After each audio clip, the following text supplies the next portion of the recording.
Bismillah. Waalaikumsalam warahmatullahi wabarakatuh. Ustaz, mohon pencerahannya. Ini sudah cerah situasi, sudah bagus.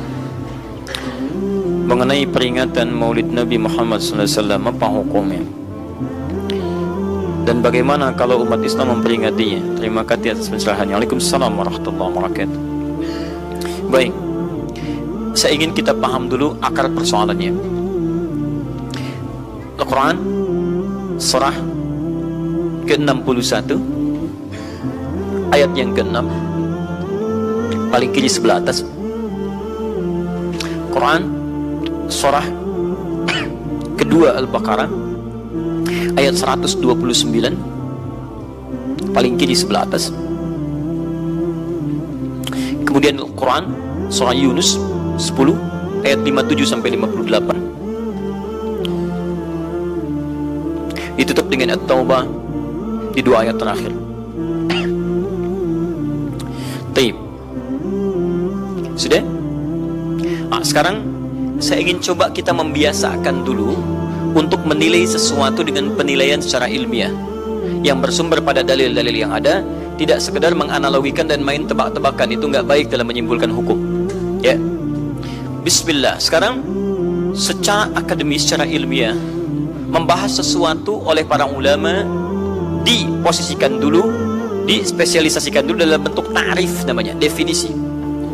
Jadi kalau Anda ingin membahas sesuatu, kita harus sepakat dengan definisinya dulu. Ya, disebut dengan ta'rif. Ta'rif ini harus punya sifat jami' mani'. Jami' menghimpun semua unsur yang akan didefinisikan. Mani' mengeluarkan segala hal yang tidak terkait dengan definisi, sehingga pembahasan kita akan fokus pada hal yang akan dibincangkan. Awas, hati-hati. Kita ingin berbicara tentang sesuatu, tapi kita tidak sepakat dengan definisinya. Bagaimana bisa menyimpulkan hukumnya? Dan kelemahan orang-orang sekarang, ketika berbicara hukum, dia tidak tahu apa yang dibincangkan.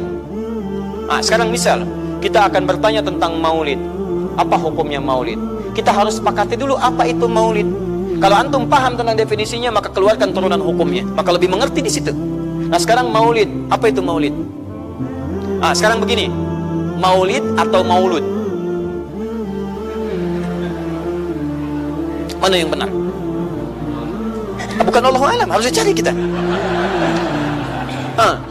Mana maulid atau maulud? Antum sibuk menilai, ini maulid tidak benar. Oh, jadi yang benar maulud. Maulud juga tidak benar. Masya Allah. Apa maulid, apa maulud? Baik, lihat. Kalau disebutkan maulid, itu waktu kelahiran. Waktu kelahiran. Awas, hati-hati nih ya, hati-hati. Ada kemarin saya lihat tulisan begitu bersemangat, Masya Allah, panjang-panjang nulis, ternyata salah paham, pahamnya salah. Ya. Maulid itu ulang tahun, bukan ulang tahun maulid itu. Bukan ulang tahun, bukan peringatan ulang tahun maulid itu. Ingat baik-baik, kalau pakai peringatan itu pakai Id. Idul Milad, ya, hari kelahiran, peringatan hari kelahiran, ulang tahun. Tapi kalau cuma maulid itu waktu kelahirannya. Awas, hati-hati ya, hati-hati dalam memahami sesuatu. Kita masih detil dan jeli dalam memahaminya. Jadi kalau disebutkan maulid itu waktu kelahirannya. Kalau disebutkan maulud, itu artinya bayi yang lahirnya, bayinya yang dilahirkan, nabinya. Kalau dalam konteks nabi. Jadi kalau disandingkan dengan kalimat maulidun nabi, artinya waktu lahirnya nabi. Jelas ya? Kalau mauludun nabi, maulud nabi, itu artinya nabinya, nabi yang dilahirkan. Jelas? Saya ulang, maulid apanya? Waktunya. Kalau maulid nabi artinya apa? Waktu nabi dilahirkan. Baik, maulud artinya apa? Nabinya. Kalau maulud nabi artinya apa? Nabinya yang lahir. Jelas sampai sini? Sudah. Ya, selesai pembahasan secara bahasanya. Nah, sekarang apa hukumnya maulid Nabi? Maulid Nabi nggak ada hukumnya. Karena waktu lahirnya Nabi. Bagaimana kita bisa melekatkan hukum pada waktu lahirnya Nabi? Lahirnya lahir. Jelas ya? Ustadz, apa hukumnya maulid Nabi? Antum kenapa? Apa hukumnya waktu lahirnya antum? Antum lahir, apa hukumnya? Kapan antum lahir? Ustadz, kapan antum lahir? 11 September. Apa hukumnya? Apa hukumnya? Apa hukumnya saya lahir? Lahirnya lahir. Jelas ya? Jadi kelahiran seseorang itu nggak ada hukumnya. Qadar Allah yang menjadikan dia terlahir. Dan dengan kelahiran itu dia punya misi dalam kehidupan, mencari bekal untuk kembali kepada Allah Subhanahu wa taala. Jadi kalau bertanya hukum kelahiran seseorang, lahirnya lahir, gak ada hukumnya di situ. Paham ya? Hukum itu terletak pada perbuatan seseorang, bukan pada kelahiran seseorang. Ketika dia berbuat dengan aspek kesadarannya, maka muncul hukum di situ. Awas, antum pun mesti belajar tentang hukum, jangan salah menyebutkan hukum. Hukum terletak pada perbuatan, bukan pada benda, dan bukan terletak pada waktu. Jadi ketika ada perbuatan melekat pada benda dan waktu itu, maka muncul hukum. Apa hukum gelas? Halo? Tidak ada hukumnya. Tapi kalau menyebutkan apa hukum gelas yang menampung kemudian barang yang haram yang digunakan gelas ini melakukan perbuatan haram, baru muncul haram. Apa hukumnya gelas yang digunakan untuk melempar orang lain? Haram hukumnya. Apa hukumnya gelas yang digunakan menampung air minum untuk diminum dalam keadaan yang sehat? Sunnah hukumnya. Jelas ya? Apa hukumnya golok? Golok digunakan apa? Kalau digunakan menyembelih hewan kurban, maka jadi sunnah hukumnya. Kalau golok digunakan untuk menyakiti orang lain, mengancam. Siapa nama kamu? Masya Allah pakai golok. Ya, hati-hati. Nah, itu haram hukumnya. Jadi benda terletak kepada, maaf, perbuatan yang melekat kepadanya. Apa hukumnya hari kelahiran? Hari kelahiran gak ada hukumnya. Yang melekat hukum itu bagaimana menyikapi hari kelahiran itu. Itu poinnya. Paham ya? Ketika ada perbuatan melekat kepadanya, maka di situ ada hukum. Maulud itu bayinya, berarti nabinya. Apa hukum maulud? Apa hukumnya nabi? Nabi yang lahir gak ada hukumnya. Jadi kalau anda menolak maulud dengan pengertian seperti ini, maka anda keluar dari Islam. Kalau dalam hukum seperti ini, saya menentang maulid Nabi, berarti anda menentang kelahiran Nabi SAW. Saya menentang maulud Nabi, berarti anda berhadapan dengan Nabi, anda musuh Nabi. Jadi kalau anda dimaksudkan dengan kata maulud dan maulid, anda tidak bisa menentangnya, bisanya menerima. Saya menerima. Kenapa? Karena dalam pengertian bahasa, maulid itu artinya waktu kelahiran, maulud artinya nabinya. Jangankan saya, siapa saya dibandingkan Nabi Isa alaihissalam? Nabi Isa itu hidup 600 tahun sebelum Nabi Muhammad SAW dilahirkan. Nabinya belum ada, Nabi Isa sudah ada. Tiba-tiba umatnya menduga Nabi terakhir itu Nabi Isa, karena Nabi Isa punya sifat yang mirip di ramalan kitab yang mengatakan Nabi terakhir itu punya sifat baik dengan masyarakat lingkungan sosialnya. Dan Nabi Isa itu lembut luar biasa, jangankan pada manusia, pada hewan pun itu lembutnya luar biasa. Jalan dengan muridnya, di perjalanan kemudian ada aliran anak sungai melihat bangkai hewan, sudah jadi bangkai, baunya luar biasa. Kata muridnya, guru, bau sekali bangkai ini. Kata Nabi Isa alaihi salam, Al-Masih, yang disebut oleh sementara orang dengan Yesus, itu Nabi bukan Tuhan. Nabi beliau mengatakan, kata Nabi Isa, perhatikan, begitu putih sekali dan bersih giginya. Kata muridnya, Tuan Guru, kenapa anda mengatakan demikian? Kata Nabi Isa, karena manusia hanya akan menyampaikan apa yang ada dalam benak pikirannya. Jadi kalau pikiran anda kotor, anda akan melihat bangkainya saja. Tapi kalau pikiran kita baik, kita akan mencari yang terbaik dari hewan itu. Bukankah dia ciptaan Allah? Bukankah dalam setiap ciptaan ada hikmah dan kebaikan? Perhatikan bagaimana putih bersih giginya. Jadi kalau bangkai saja bisa menjaga kebersihan gigi, kenapa kamu yang masih hidup tidak mesti? Ya minimal kamu jaga perasaan. Minimal jaga perasaan, kan? Tapi itulah luar biasa. Di sini sering diambil hikmah bahwa teko akan mengeluarkan isi tekonya. Isinya kopi, keluar kopi. Isinya air bening, keluar bening. Isinya susu, keluar susu. Demikian juga kita. Bayangkan, Nabi Isa bukan hanya pada manusia, pada hewan yang telah jadi bangkai pun, itu mohon maaf, kalimatnya dan sikapnya begitu indah, luar biasa. Maka diduga oleh kaum itu Nabi dan Rasul yang terakhir. Saat mendengar kalimat itu, kata Nabi Isa, bukan saya. Nabi terakhir punya sifat sama seperti saya dengan hubungan dengan makhluk. Jadi bukan cuma dengan manusia, dengan hewan jangan sakiti. Kalaupun menyembelih, jangan sakiti hewannya. Makanya Nabi ini akan memberikan isyarat-isyarat yang sangat indah. Masya Allah. Pada tumbuhan dia jaga. Tapi Nabi yang terakhir ini punya keunggulan yang tidak bisa disaingi oleh Nabi-Nabi lainnya. Apa itu? Ibu bapak sekalian, tingkat kedekatannya dengan Allah luar biasa. Ibadahnya luar biasa. Dalam bahasa Arab, tingkat kebaikan yang terkait dengan makhluk secara sosial, itu kalau satu kebaikannya disebut dengan Mahmud. Tapi kalau banyak kebaikannya disebut dengan Muhammad. Tapi kalau hubungan dengan Allah, ya dengan Khalik, kalau punya tingkat hubungan yang baik satu sisi saja disebut Hamid namanya, Hamid. Antum rajin tahajud tapi belum konsisten puasa sunnah, maka antum namanya Hamid. Perempuannya Hamidah. Misal ada perempuan namanya Wanda, pakai Hamidah, Wanda Hamidah. Ya, itu artinya yang dekat dengan Allah. Jadi kalau ada yang namanya Wanda Hamidah, jauh dari Allah, ya, kemudian pendapatnya menyimpang dari ketentuan Allah, mesti diingatkan, Anda Hamidah, Anda dekat dengan Allah, maka tidak layak mengeluarkan statement yang tidak sesuai dengan hukum-hukum Allah Subhanahu wa taala. Ya, Hamid. Awas, Hamid, nama Anda Hamid. Bisa namanya Fahmi, Masya Allah. Hamid Fahmi Zarkashi, Masya Allah. Itu artinya hubungan dekat dengan Allah Subhanahu wa taala. Perempuannya Hamid, laki-lakinya Hamid, perempuannya Hamidah, Masya Allah. Paham sampai sini? Kalau bentuk superlatif, banyak ibadahnya, tahajudnya, sedekahnya, puasanya, segalanya, maka Masya Allah berubah kalimatnya. Dari kata Hamid jadi Ahmad. Ahmad. Maka Nabi Isa tidak menyebutkan kalimat Muhammad, tapi menyebutkan kalimat Ahmad. Karena kalau disebutkan kalimat Muhammad, nilainya serupa dengan beliau, punya nilai kebaikan yang sama. Nabi Isa baik pada hewan, Nabi Muhammad baik pada hewan. Kata Nabi, lihat, kalau Nabi Isa sudah jadi bangkai, Nabi Muhammad ketika hewan akan disembelih pun, disembelih, kata Nabi, jangan sakiti dalam penyembelihannya, tajamkan dulu pisaunya. Ketika menyembelih, jangan lakukan berkali-kali. Kata Nabi, tajamkan, begitu anda kemudian sembelih, seketika selesai. Cari urat yang membuat cepat darahnya keluar. Nabi itu. Dan dalam menajamkan itu, antum jangan memperlihatkan depan hewannya, tidak boleh. Kandidat selanjutnya, siap-siap ya. Masya Allah, tidak boleh. Awas saat korban tuh. Kadang suka lupa antum tuh. Ya dibawa sini, ini masih begini-begini tuh. Itu menyakiti hewan secara psikologis. Nggak boleh, nggak boleh. Ya, awas ya. Tayyib. Tumbuhan, lihat. Tumbuhan. Nggak boleh dalam keadaan perang itu kan luar biasa dahsyat. Emosi memuncak, segalanya ada. Tapi Nabi katakan, jangan rusak tanaman. Dahsyat, cuma dalam Islam. Itu yang 212 tahun lalu itu, Masya Allah, nggak ada yang injak rumput, nggak injak macam-macam. Ya, itu yang kameramen yang injak rumput tuh. Ya, kameramen injak rumput tuh. Yang kameramen begitu diinjak dimunculkan di media gitu kan. Wah, tapi lihat betapa rapi bersihnya, itulah Islam. Tapi jangan cuma 212 saja. Ya, 312, 412, 484 dan sebagainya. Jadi, semua yang ada setiap hari kita jaga. Ada tumbuhan, jaga. Yang praktekkan negara lain. Di New Zealand ada tumbuhan, antum sedang ngidam, papa pengen daun itu, tunggu sampai jatuh, nggak bisa diambil. Begitu diambil, denda. Padahal yang punya teorinya Islam, tapi hubungan dengan Allahnya itu bukan Muhammad tapi Ahmad. Makanya Nabi Isa mengatakan, wa mubasysyira bi rasulin ya'ti min ba'di ismuhu Ahmad. Saya kasih kabar gembira, Rasul terakhir bukan saya, tapi seseorang yang nilai ibadahnya lebih daripada saya. Jaminan surganya sudah ada, bahkan turun surah kepadanya, inna a'tainakal kautsar. Dirinya dijaga dari kesalahan, maksum, sifatnya luar biasa baik. Tapi itu tidak menghentikan dia untuk mendekat kepada Allah dengan sifat yang luar biasa.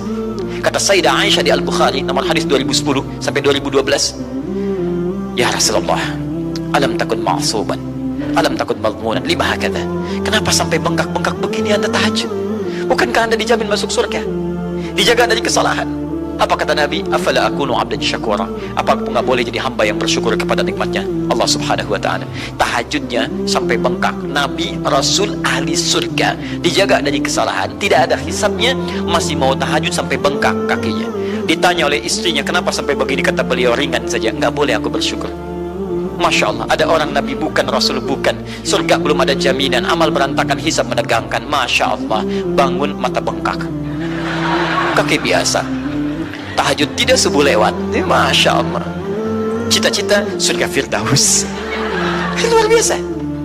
Makanya Nabi Isa mengatakan Ahmad bukan Muhammad. Dan ini bukan isyarat Nabi baru, karena nama yang melekat pada Nabi terakhir semuanya sifat, bukan nama zat. Ini bukan melegalkan ada seorang bernama Nabi baru datang kemudian ada namanya Ahmad, bukan. Kata Nabi, saya Nabi terakhir, la Nabi ya ba'di, nggak ada Nabi setelah saya. Jadi nggak ada istilah Ahmadi, pengikut Ahmad nggak ada. Ya, dalam arti pengikut Nabi Muhammad SAW. Yang jadi clue persoalan kita terkait dengan pertanyaan ini, anda bisa bayangkan, Nabi Isa 600 tahun sebelum lahirnya Nabi Muhammad SAW. Perhatikan, ikutan bahagia dengan kelahiran Nabi, sampai kebahagiaannya diungkapkan pada umatnya. Saya kasih kabar gembira ya, nggak mungkin orang kasih kabar gembira perasaannya sedih. Kenapa saya kasih kabar gembira? Nggak ada. Kasih kabar gembira itu dalam keadaan bahagia hatinya. Kalaupun menangis, tangisan kebahagiaan. Anda bisa bayangkan, Nabi, Rasul, mukjizatnya hebat, sekali usap penyakit sembuh, menghidupkan orang mati, keduanya dengan izin Allah Subhanahu wa taala. Bahagia dengan kelahiran Rasul sallallahu alaihi wasallam. Antum Nabi bukan, Rasul bukan. Maaf, tidak punya mukjizat seperti Nabi Isa. Mayat dipanggil-panggil nggak bangun, diusap penyakit makin sakit. Tuh, kalau antum tidak bahagia dengan kelahiran Nabi, antum siapa? Nabi Isa aja bahagia, masa antum bukan Nabi tidak bahagia? Dan hebatnya, ada orang bisa bahagia, Nabinya belum lahir. Biasanya sifat bahagia dalam kelahiran itu setelah bayinya lahir, bukan sebelum lahir. Alhamdulillah, Alhamdulillah. Akhi, kenapa antum? Alhamdulillah, saya punya anak laki-laki namanya Abdurrahman. Kapan? Nanti setelah menikah. Masya Allah. Nikah aja belum, kenapa bisa memberikan kabar gembira? Antum kenapa, akhi? Itu dia, akhi boy tiba-tiba seperti itu. Orang bingung, akan bubar pengajian kalau ustaznya begitu. Ya. Jadi mustahil ada orang memberikan kabar gembira ketika bayinya belum lahir. Tapi kemuliaan Nabi Muhammad SAW menjadikan seorang Nabi Isa belum lahir, nabinya sudah merasakan gembira dan memberikan kebahagiaan pada umatnya. Kalau bukan Nabi Muhammad, mustahil ada kemuliaan tersendiri bagi Nabi Muhammad SAW. Setiap Rasul menantikannya, Nabi Isa menantikan. Masa antum tidak menantikan itu? Jadi kalau ada orang menolak maulid dalam arti waktu kelahirannya, maka dia telah ingkar pada Nabi Muhammad SAW. Maulud Nabi Ibrahim AS. Antum kenal Nabi Ibrahim? Luar biasa. Alhamdulillah. Nabi Ibrahim, Nabi Ismail alaihi wassalam, keduanya meninggikan bangunan Ka'bah. Setelah selesai bangunan Ka'bah ditinggikan, keduanya berdoa di samping Ka'bah. Apa doanya? Doa maulud. Lahirnya bayinya Nabi terakhir yang lahir di samping Ka'bah yang ditinggikan oleh keduanya. Ya. Wa idh yarfa'u Ibrahimul qawa'ida minal baiti wa Ismail, ayat 127-nya. Setelah selesai meninggikan bangunan pondasi Ka'bah ini, keduanya berdoa di samping Ka'bah. Di antara doanya ayat 129-nya. Rabbana wab'ath fihim rasulan minhum yatlu 'alaihim ayatika wa yu'allimuhumul kitab wal hikmah wa yuzakkihim innaka antal azizul hakim. Ya Allah, mohon utus seorang rasul dari kalangan mereka di tempat ini yang lahir di sekitaran ini. Jadi ada rasul yang lahir di dekat sekitaran Ka'bah. Hasil penelitian, tidak ada rasul satupun yang lahir di dekat Ka'bah kecuali Nabi Muhammad SAW. Ya, silahkan cek. Kami baru kembali dari sana dan sampai sekarang tempat dilahirkannya masih ada dan disamarkan dalam bentuk museum. Ya, di bawahnya ada perpustakaan Al-Maktabah Qadimah. Jika antum dari Zamzam di sini, ini As-Saffah. Ya, nyebrang sedikit ini Istana Raja, dalam jarak cuma 15 meter ke sini kurang lebih.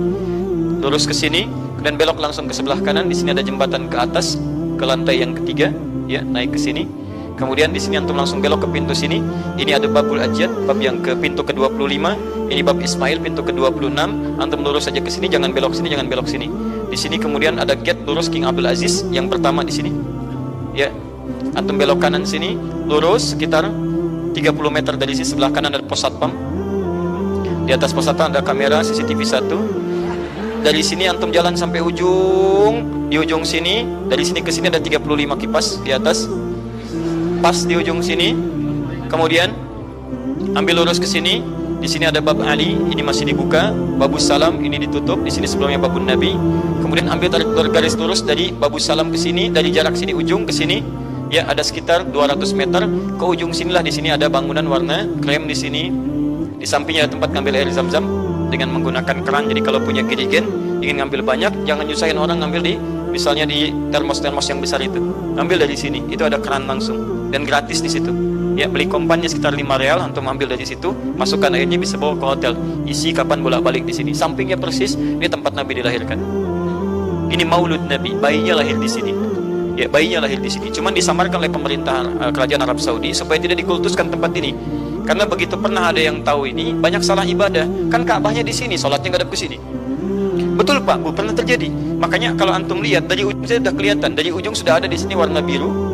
Ya, ada tulisan di situ, ada gambar dicoret, ada gambar orang sedang rukuk ke situ, ada sorban dan sebagainya. Ada tulisan di situ, jangan beribadah menghadap ke sini karena ini bukan kiblat, haram hukumnya. Dan ditulis dengan menggunakan bahasa Arab, bahasa Inggris, bahasa Urdu, plus bahasa Indonesia. Artinya ada orang Indonesia juga yang salah ke sini. Ya. Kalau tidak mustahil ditulis pakai bahasa Indonesia. Gak ada tulisan bahasa Cina, bahasa Jepang dan yang lainnya. Ya. Nah, jadi ini kemudian dicoret, tapi tidak mencoret tentang situs pernah lahir di sini Nabi Muhammad SAW. Jadi artinya doa dua Nabi tadi dikabulkan oleh Allah Subhanahu Wa Taala. Nabi Ibrahim, Nabi Ismail. Dan tahukah Anda, keduanya berdoa jauh sebelum kedatangan Nabi Isa. Saya pernah katakan 30 generasi sampai Nabi Ibrahim, tadi Nabi Muhammad SAW. Muhammad SAW bin Abdullah bin Abdul Muttalib bin Hashim bin Abdul Manaf bin Qusay bin Murrah bin Kilab bin Ka'ab bin Ghalib bin Fihir bin Malik bin Nadar bin Kinana bin Khuzaimah bin Mudrikah bin Ilyas alaihissalam bin Nizar bin Mudar bin Ma'ad bin Adnan bin Adi bin Adri bin Muqawwam bin Nahur bin Tarif bin Ya'rub bin Yasyub bin Nabit bin Ismail alaihissalam bin Ibrahim alaihissalam. 30 generasi. Ulangi Mas Boy. 30 generasi. Dari Nabi Ibrahim sampai Nabi Ismail alaihi wassalam, ya sampai kemudian ke Nabi Muhammad sallallahu alaihi wasallam. Anda bisa bayangkan enggak? 2 orang nabi, 2 orang rasul. Gelar yang pertama Ibrahim alaihissalam Khalilullah, yang paling dekat dengan Allah. Jaminan surganya ada. Nabi Ismail disebut dengan gulamun halim oleh Al-Quran, yang paling perasa, yang paling dekat dengan Allah subhanahu wa ta'ala. 2 orang nabi paling dekat dengan Allah, disayang Allah, dijamin masuk surga. Inspirasi kisahnya sampai kita ke sekarang mendoakan kepada Allah tentang maulud Nabi, sehingga lahirnya Nabi Muhammad SAW 30 generasi setelahnya. Antum nabi bukan, rasul bukan, tidak sedekat keduanya dengan Allah, jaminan surga nggak ada, hisab menegangkan, amalan berantakan. Kisah hidup antum belum tentu jadi inspirasi di masa depan. Sekarang pun tidak. Tiba-tiba antum menolak maulud, antum siapa? Kalau antum menolak maulud berarti antum menolak Nabi SAW dalam pengertian baiknya. Jelas ya? Jadi kalau kemudian ada disebutkan maulid dan maulud, itu artinya maulid waktu kelahiran, maulud bayi yang dilahirkan. Sekarang bagaimana menyikapi maulid dan maulud itu? Saya tahu nabinya dilahirkan, nabinya sudah ada. Jelas ya? Maka kemudian saya pun tahu waktu kelahirannya. Bagaimana kemudian menyikapi itu semua? Maka Masya Allah, Quran surah ke-11 tadi, 10 tadi, Yunus, ayat 57 sampai 58. Kalau sampai kemudian ke 58-nya, falyafrahu. Gembira antum. Gembira, bahagia, silahkan. Masa tidak gembira? Nabi Isa gembira, kita tidak gembira. Ya, Nabi Ibrahim gembira, kita tidak gembira. Nabi yang tidak melihatnya gembira. Masa kita yang mendapatkan bagian Nabi tidak gembira? Jelas ya? Nabi yang mengharapkan hadir saat kedatangannya gembira. Kita yang mendapatkan kedatangan beliau walaupun tak mampu melihatnya, dan kita menjadi umatnya, masa tidak gembira? Umat dulu bukan bagian umat Nabi Muhammad, karena Nabi Muhammad tidak hadir di zamannya. Gembira dengan berita kedatangan Nabi Muhammad, padahal nabinya belum datang. Masa kita yang jadi umatnya, yang nabinya telah kemudian kita dapati walaupun tidak melihatnya, masa kita tidak ikutan gembira? Maka pertama kita mesti gembira. Maka yang kedua, bagaimana mengekspresikan kegembiraan itu? Maka contoh-contoh dari Nabi SAW, bagaimana mengekspresikan kegembiraan-kegembiraan dengan Nabi SAW itu, pertama, Nabi sendiri menyikapi hari kelahirannya dengan berpuasa di hari Senin. Jelas ya? Ini bagi Nabi sendiri pribadinya. Nanti jadi hukum untuk kita. Maaf, saya akan tafsirkan lebih luas karena ini jadi hukum-hukum turunan. Ketika Nabi puasa di hari Senin, ditanya, ya Rasulullah, kenapa engkau puasa? Kata Nabi, dzaka yauma wulidtu. Bima makna? Ini adalah hari aku dilahirkan. Hari aku dilahirkan. Jadi ini hukum kelahiran. Kalau antum misalnya masuk pada hari dilahirkan, boleh antum ikuti sunnah Nabi SAW. Apa sunnahnya? Puasa. Puasa. Kenapa puasa? Nabi SAW mencontohkan puasa. Hari Senin beliau puasa. Ketika antum puasa Senin, bukan cuma puasa sunnah, tapi ada nilai di situ. Nah, kalau hari lahirnya antum bertepatan dengan hari yang tidak diperkenankan puasa, seperti Jumat misalnya, hari kita bahagia, maka kata para ulama, ambil hikmah dari nilai puasa itu. Puasa itu kan 2 hikmahnya. 1, meningkatkan ibadah yang baik. 2, mencegah maksiat. Silahkan cek, bukankah saat puasa ibadah antum meningkat? Silahkan cek, saat puasa. Jangankan yang fardu, yang sunnah dikejar kan? Jangankan Quran yang dibaca, Al-Quran dibolak-balik. Maksiat ditekan, tidak ada orang puasa maksiat. Tidak ada. Ya, bahkan pelaku maksiat pun saat puasa libur maksiatnya.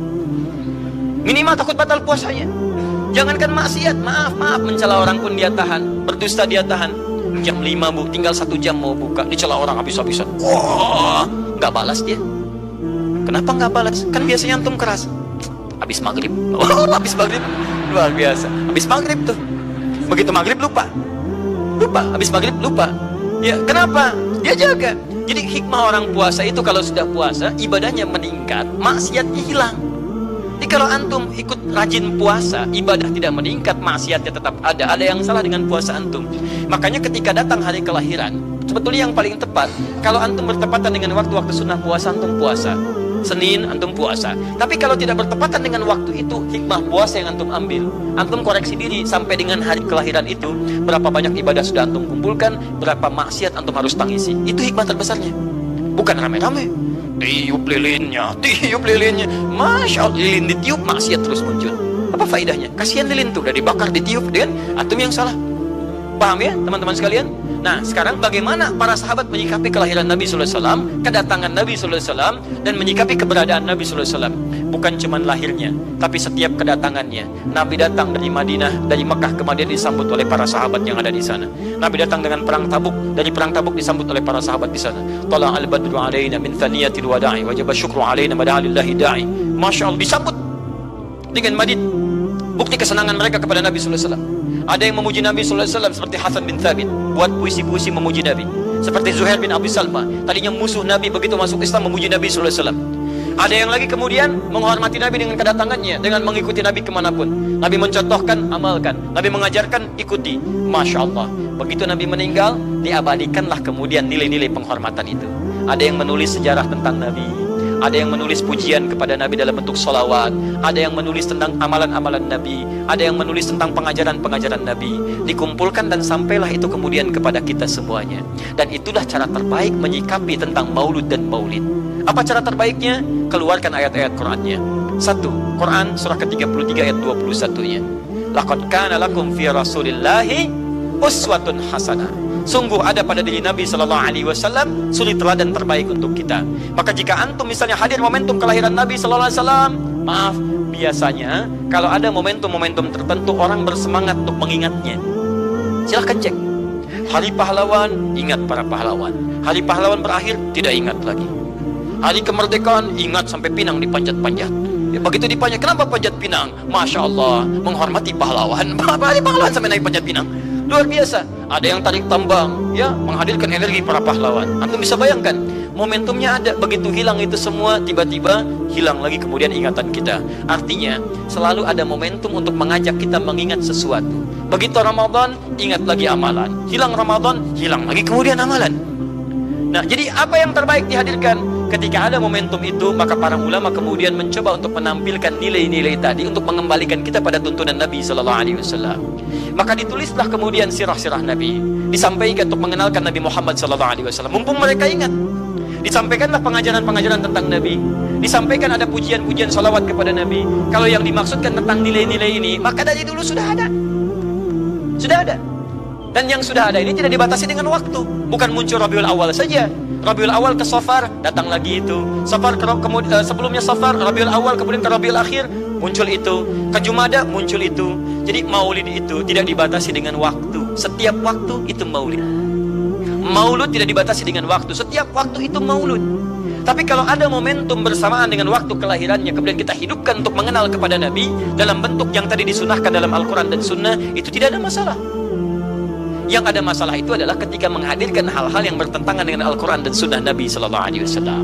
Misal, maaf, dulu orang sudah terbiasa mengkaji tentang Nabi, menyampaikan risalah Nabi. Kemudian diisi misalnya, maaf, dengan hal-hal yang bertentangan dengan keadaan-keadaan Nabi. Misal, saya ingin mengajarkan tentang Nabi, tapi ketika mengajarkan tiba-tiba mengatakan, pada saat ini Nabi pun datang bergabung bersama kita. Itu yang tidak kita sepakati. Jelas ya? Misal yang kedua, antum nih, mohon maaf, kerja di instansi, bertepatan dengan Maulid Nabi, kita adakan peringatan. Padahal antum cuma ingin mengeluarkan anggaran saja dari situ. Itu bid'ah. Bid'ah. Mengeluarkan anggaran, sekedar hanya ingin dapat anggaran untuk dalam momentum Maulid Nabi, itu yang bid'ah. Maulid bukan makan-makan. Jadi kalau antum mengadakan Maulid Nabi hanya sekedar untuk makan-makan, itu yang bid'ah. Tapi kalau antum ingin belajar menghadirkan momentum itu untuk mengisi ta'lim, sama aja dengan ta'lim kita sekarang. Apakah ada hadis Nabi mengatakan ta'lim khusus di hari Ahad jam 8 pagi sampai jam 10? Tidak ada. Di ta'lim kita bid'ah ini. Jadi kalau antum pahami setiap yang tidak ada contohnya itu bid'ah, Masya Allah, maka akan ada banyak bid'ah dalam kehidupan. Mushaf itu bid'ah, karena nggak ada contohnya zaman Nabi SAW. Antum dari ujung kepala sampai ujung kaki itu bid'ah, karena antum tidak ada di zaman Nabi SAW. Ya, jadi jangan langsung menilai bahwa setiap maulid itu bid'ah. Bukan. Kalau momentum itu ingin diisi dengan ta'lim, ingin memperkenalkan Nabi, ingin mengajarkan syariat-syariat Islam, maka itu tidak ada masalah. Itu mengamalkan petunjuk-petunjuk ayat, bukan mengkhususkan di waktu itu, bukan.